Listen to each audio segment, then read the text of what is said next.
So today we're turning these into wine. That's up next.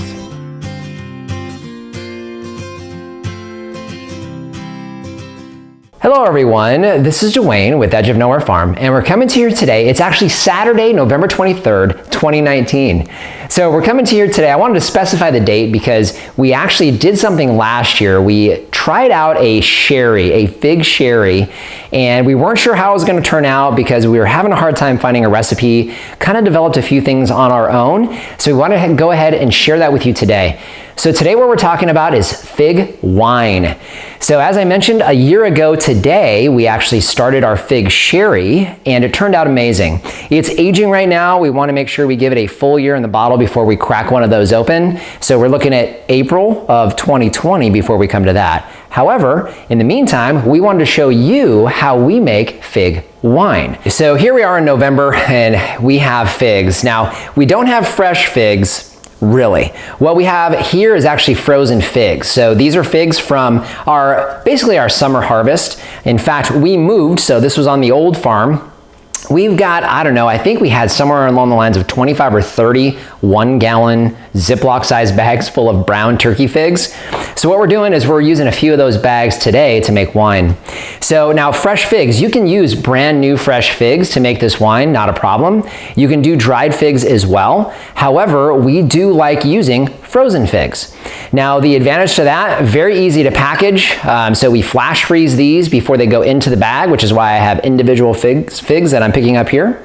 We go ahead and freeze these in 1-gallon Ziploc bags. They're all about 3.5 pounds or so per bag. So we know about how many figs we have in each one of those bags, and that's what we're actually using as the base for our fig wine today. We've taken about 20 pounds of figs. So we got several bags that we went ahead and pulled out last night, had them sitting in our primary fermenting bucket. I'm going to show you that here in just a second.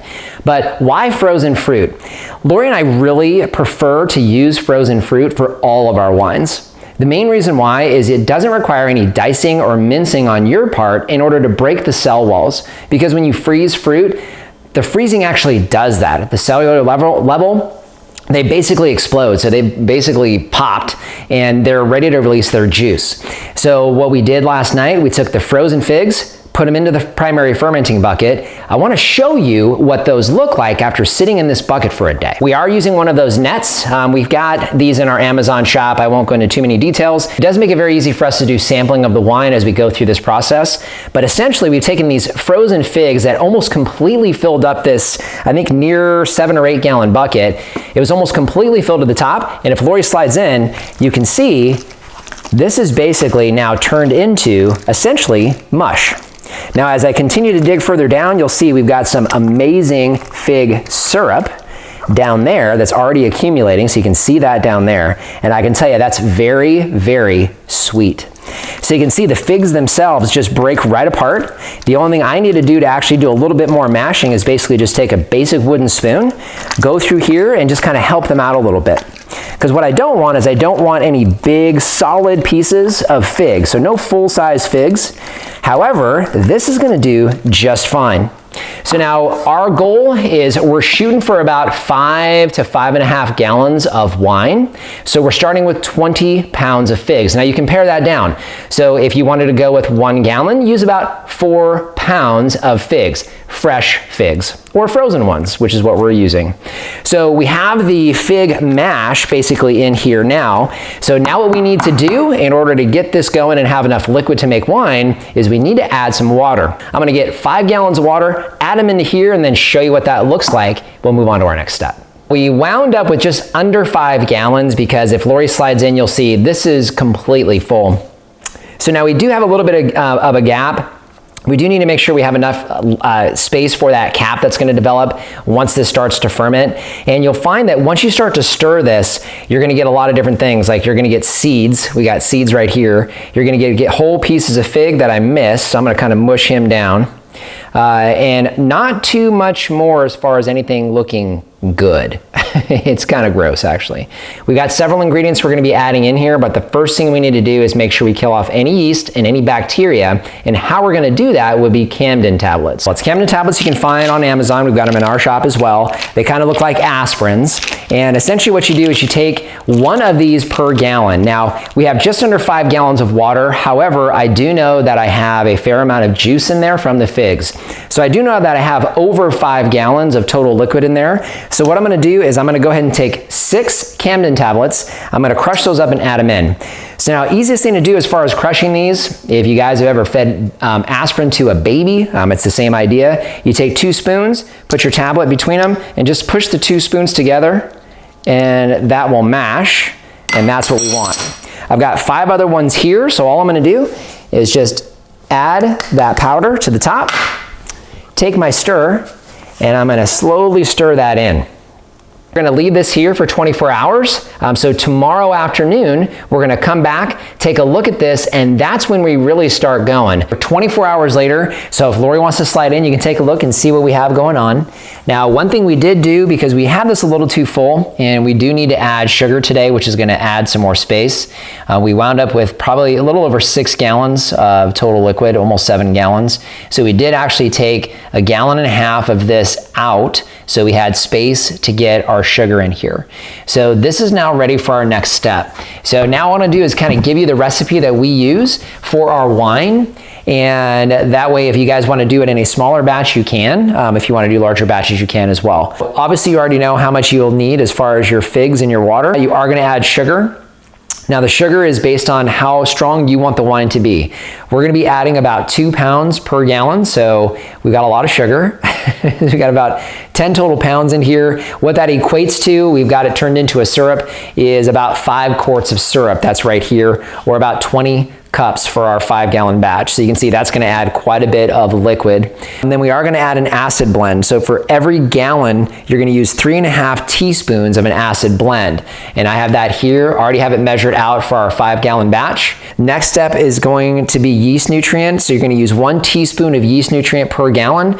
We have 5 gallons, so I've got 5 teaspoons of yeast nutrient there. Pectic enzyme. The pectic enzyme is going to help to break down the pectins that naturally occur inside fruits. So now figs are not super high in pectin as some other fruits are. However, we did find with our last batch that we didn't include the pectic enzyme, and it did get very cloudy. So we wound up wasting a lot of wine. So we are going to add pectic enzyme this time. And you are going to, of course, need to have yeast. So the yeast that we use, I like Red Star yeasts. We're going to use a combination of 2 yeasts, which I haven't done before. The Premier Cuvée, which is this blue one here, we really like this one because it has a very high alcohol tolerance. And funny thing about yeast, you can you search and check Amazon and other websites, and they tell you different things. But from what I understand, this is a good 16 to 18% alcohol tolerance. And then I have a Premier Blanc.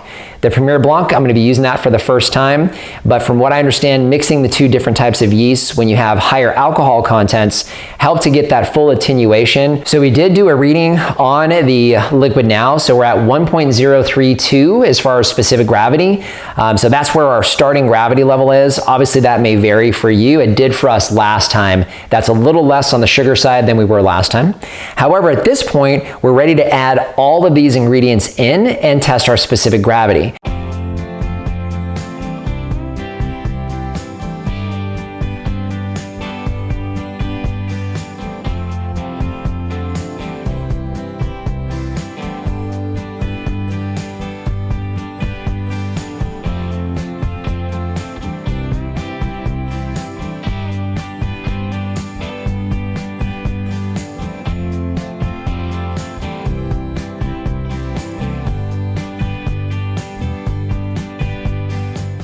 So you can see we have basically our must created. So at this point, this thing's gonna rock and roll pretty hard. If you wanna take a look at basically what the next steps will be, I'm gonna link our apple cider wine videos for you here. So you can take a peek at that and kind of see what the next several days are gonna be. From a timing standpoint, we find here in Arizona, because our home is about 70 to 80 degrees, this rock and roll is pretty quick. So we probably have this done before Thanksgiving, would be my guess, and into our secondary fermenter. So one of the things I can tell you is we realized this last time we made this wine.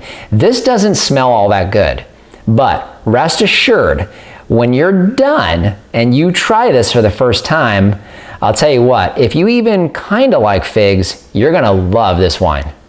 So just want to thank you for joining us today. If you haven't done so already, subscribe to the channel. Questions or comments, leave those in the comment section down below. Instagram and Facebook, we post content there you won't see here on the YouTube channel. And our Amazon shop, I'll leave a link down in the description. That's a free, painless way to help support the channel. If you start with that link, it doesn't matter what you buy, you help to support us here.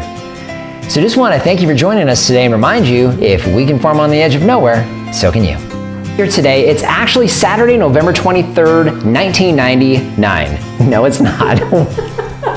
Have another drink, Dwayne. Tonight I'm gonna party like it's 1999, I'm gonna tell you.